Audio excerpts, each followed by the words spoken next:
everybody. You know, it feels very cold today. I don't know if it's because it's so much moisture in the air or what, but it says it's 39 on the thermometer. I mean, that's warm for New York, but just the humidity and the moisture in the air, I guess. Everybody trying to get to work. We all weaving in and out of each other's lanes, and well, so far so good. The traffic is flowing smoothly. So I'm going to try my very best. I have to run errands today, but I'm going to try my very best to get to the Franklin Square post office. I am still getting Christmas cards and gifts, and the mail is running so slowly because of the backlog at the post office, but they will get it shipped eventually. In fact, a friend of mine that I sent a Christmas card to in 2019, he got it back during the summer. He called and said, "Glenda, I have a card from you. I haven't opened it yet." And I was thinking, when did I send him a card? I don't remember mailing him a card recently. So when he opened it and showed me the picture of it, it was the Christmas card from like 6 months earlier.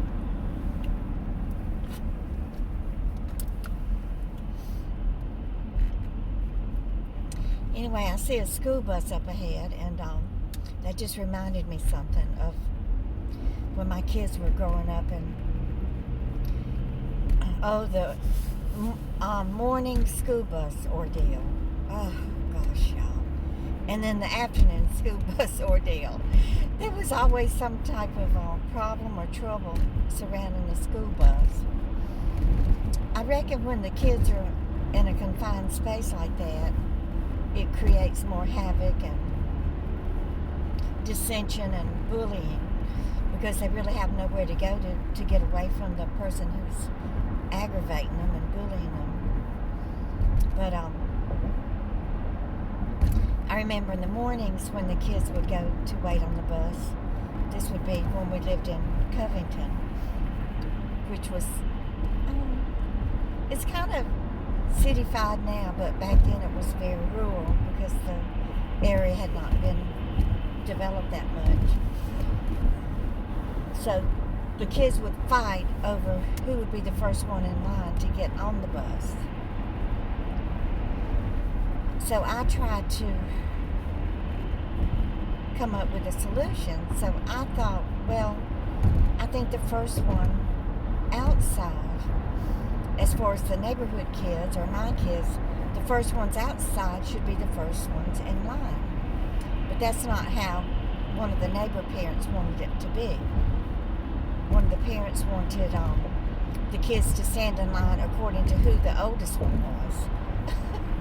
Well, then what if you have two kids who are the same age, which was, very likely to be the case. So that would be one thing that they would fight over. So there would already be dissension, between the kids before they ever got step foot onto the bus. And then once they got on the bus, they would be bullying and annoying each other. So there was this one bully that he was always picking on Jason. And Jason is very shy. In fact, all my children are very shy. They get that from their mother. So he would just take it and take it and take it and not ever defend himself or anything. And so this went on for months and months. And, even the bus driver would talk to me about it, say, he would say, "I really wish Jason would stand up against these bullies and defend himself." I mean, the bus driver was getting sick and tired of it too. And, of course they would report it to the principal, and the principal would call the kids in the office. And bullying back then wasn't taken as seriously as it is today in schools. Today they nip it in the bud, or try to.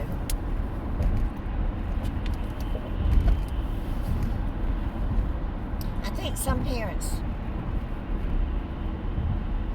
I don't think that they intend to teach their children to become a bully, But some parents teach their children to defend themselves, and sometimes that will manifest itself into the child becoming a bully.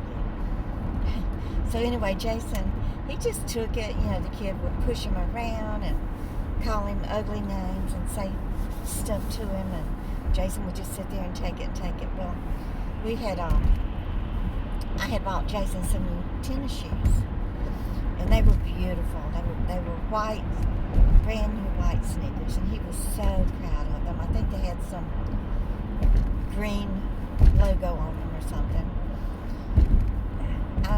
I don't know what brand name they were, but it was some that he had been wanting for a long time, and I had to save up money to be able to afford them. So he gets on the bus, and the kids start making fun of his new sneakers and everything. Well, the kid that had been bullying Jason, spit on him.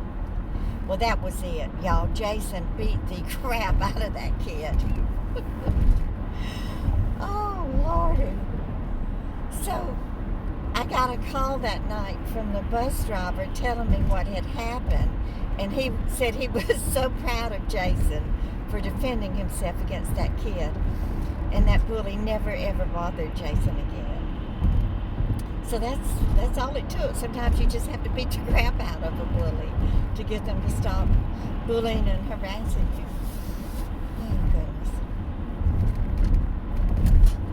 But poor little Issa, he sits up front. The younger kids are required to sit up front near the bus driver, and then the older ones sit further to the back. And I mean, he's real close to the three little boys who live next door. So when they, push each other around and go back and forth, it appears as if they're bullying, but they aren't, because they love each other and they're just playing with each other. But I think, the other morning, Jill was telling me that she got a call from the principal's office saying that Issa had gotten in trouble on the bus. What it was, the little kid from next door, who's his very good friend, when Issa got on the bus, the kids told Issa that he was late. And I guess that didn't sit right with Issa, so Issa pushed him. And for some reason that caused friction, and the bus driver wasn't too happy about it, so he reported Issa to the principal. Oh, Lordy, that was quite shocking to get a call from the principal's office on Issa, because he's so well-mannered and such a good little boy. So it's actually Susie's child, who y'all know about Susie. And so Susie came over and brought her two sons over that were involved in the little argument, and we sat them both down and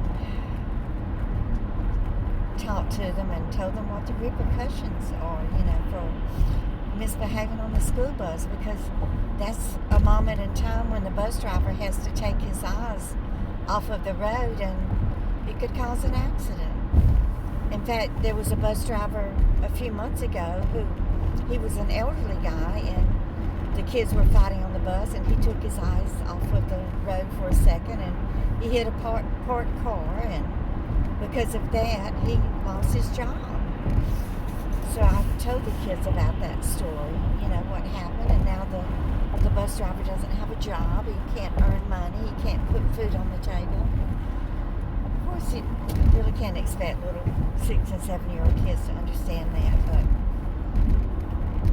it's good that Susie is a good mother, and she does take the time to explain to her children and discipline them and everything. And so I want to give y'all an update on Susie. She's the one that y'all have been praying for, who got hit by the car when she was walking.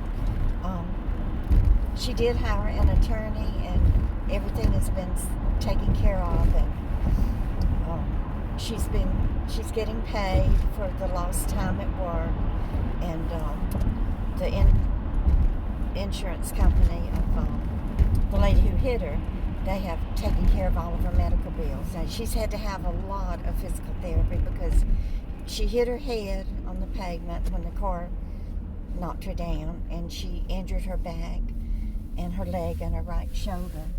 So she's had to have a lot of physical therapy. Susie doesn't, they only own one car, and she doesn't drive. Her husband drives. He's an architect, so he's usually gone during the day with his job, and so she's had to either take an Uber or ride the bus or some type of public transportation to get to her physical therapy appointments. But the lady's insurance company has taken care of all of that, and so thank y'all so much for praying for her. She is doing a lot better. I noticed the other day when she came over, she's walking better and moving better and just feeling better. And she also wanted me to thank all of y'all for thinking about her and remembering her and for praying for her. So I just hope all of y'all have a wonderful day today.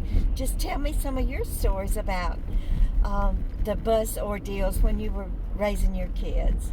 It's so fun to hear all the different challenges that we went through as young mothers and the things that young mothers have to go through today, just like we did.